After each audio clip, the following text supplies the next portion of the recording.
रामपुर की जौहर यूनिवर्सिटी, जिसे आजम खान का ड्रीम प्रोजेक्ट कहा जाता है, जहां हजारों बच्चे पढ़ते हैं, जहां इंजीनियरिंग से लेकर मेडिकल, लॉ, फार्मेसी, मैनेजमेंट और रिसर्च तक की पढ़ाई होती है।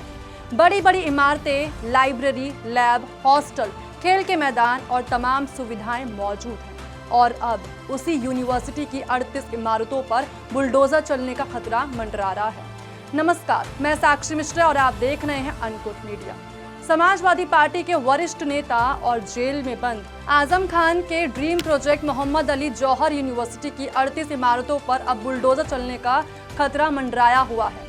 रामपुर विकास अथॉरिटी यानी आरडीए ने यूनिवर्सिटी कैंपस में बनी 40 इमारतों में से 38 इमारतों को अवैध करार दिया है और इन्हें गिराने का आदेश जारी कर दिया है। अथॉरिटी का कहना है कि इन इमारतों का निर्माण बिना मंजूर नक्शे के किया गया था। यूनिवर्सिटी को 15 दिन का समय दिया गया है कि वे इन इमारतों को खुद हटा लें।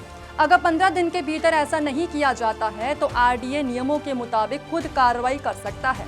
मतलब अगर अथॉरिटी का बुलडोजर चला तो आजम खान का ये ड्रीम प्रोजेक्ट मलबे में बदल सकता है। ये जानना बेहद जरूरी है कि आखिर मोहम्मद अली जौहर कौन थे। चलो मैं आपको बताती हूँ।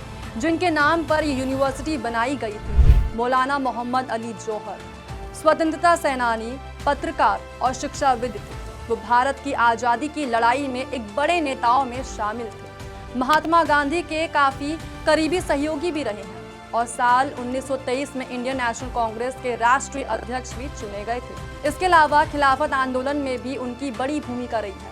साल 2006 में समाजवादी सरकार के दौरान आजम खान ने इस यूनिवर्सिटी की नींव रखी थी।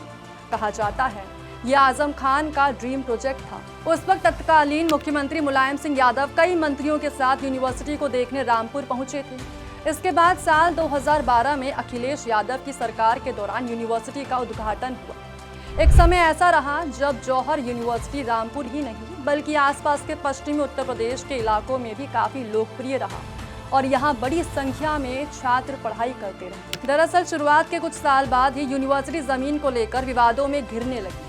आरोप लगा कि किसानों की जमीन पर कब्जा किया गया। यह आरोप भी लगाए गए कि यूनिवर्सिटी के लिए हासिल की गई जमीनों में सरकारी जमीन भी शामिल थी। इसके अलावा यूनिवर्सिटी में सरकारी पैसे के इस्तेमाल को लेकर भी सवाल उठे। इससे जुड़े मामले में मनी लॉन्ड्रिंग की जांच भी हुई और ईडी ने प्रशासन से कई सवाल पूछे। ईडी ने ये भी जानकारी मांगी कि जौहर यूनिवर्सिटी पर प्रशासनिक नियंत्रण किसका है और जमीनों को यूनिवर्सिटी ट्रस्ट के नाम पर कैसे हासिल किया गया। अब इस पूरी कहानी के बीच आरडीए ने यूनिवर्सिटी की 40 इमारतों में से 38 इमारतों को हटाने का आदेश जारी किया है। आरडीए का कहना है कि इन इमारतों का निर्माण मंजूर नक्शे के मुताबिक नहीं हुआ।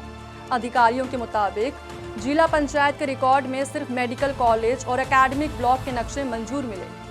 बाकी 38 इमारतों की बात करें तो 38 इमारतों के लिए वैध मंजूरी का रिकॉर्ड नहीं मिला। यूनिवर्सिटी ने अपनी तरफ से दलील दी कि जब ये इमारतें बनाई गई थी उस समय सिंगनखेड़ा गांव आरडीए के एक अधिकार क्षेत्र में नहीं आता था, इसलिए आरडीए से नक्शा पास कराने की जरूरत नहीं थी। यूनिवर्सिटी ने यह भी कहा कि इमारतें काफ़ी पहले बन चुकी हैं, इसलिए अब मौजूदा नियमों के आधार पर उन्हें अवैध नहीं कहा जा सकता। लेकिन आरडीए ने इस दलील को मानने से इनकार कर दिया है। अथॉरिटी ने कहा है कि जब निर्माण हुआ था उस वक्त जिस सक्षम अधिकारी या विभाग से अनुमति लेना जरूरी था वहां से मंजूरी लेना अनिवार्य था। यानी जिस यूनिवर्सिटी को कभी आजम खान का ड्रीम प्रोजेक्ट कहा जाता था, जो कभी रामपुर और आसपास के इलाकों में शिक्षा का बड़ा केंद्र मानी जाती थी, आज वही यूनिवर्सिटी जमीन, लीज, सरकारी जमीन और अवैध निर्माण जैसे विवादों के बीच खड़ी है। आपको क्या लगता है, क्या 38 इमारतों पर सच में बुलडोजर चलेगा? क्या यूनिवर्सिटी खुद इन इमारतों को हटाएगी या फिर इस आदेश को कोर्ट में चुनौती दी जाएगी? फिलहाल के लिए इतना साफ है कि आजम खान के इस बड़े ड्रीम प्रोजेक्ट पर संकट के बादल गहरा गए हैं और ऐसे में सबसे बड़ा सवाल तो ये है कि इस यूनिवर्सिटी में पढ़ने वाले छात्रों का क्या होगा। आपकी क्या राय है, कमेंट करके जरूर बताइएगा और ऐसे ही देखते रहें अनकोट मीडिया को। धन्यवाद।